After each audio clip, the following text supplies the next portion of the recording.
Hi friends, I'm Tarak, you're watching TechMade Unique, and today we're going to see how to insert and shift down the cell in the Microsoft Excel mobile and how to use this option. And if you're new to this channel, make sure to click on subscribe button below. We just quickly move on to the video. How to insert and shift down the cell in your Microsoft Excel mobile, just going to show in this video. So to insert and shift down the cell, for an example, here I just want to insert a new cell here and I just want to shift down the cell. So click on this arrow section first, and if it's on the home section, just go down to the bottom section and you can find an option called insert and delete. Click on this. And here you will see this option on here called insert and shift down. Click on this, which will shift the cell. You can see it's shift the cell like this.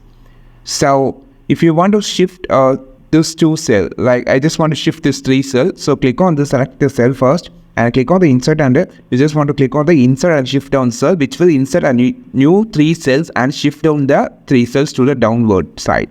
So you can see it's inserted a new 3 cells and also shifted the 3 cells on the downward side. This is how you just use the insert and shift down option on your Microsoft Excel on your mobile phone. I think this video helped you a lot. Like this video, share this video, subscribe this channel. We will meet on next video with this open valuable content. This is Tilak signing off from TechMade. Be unique. Have a wonderful day.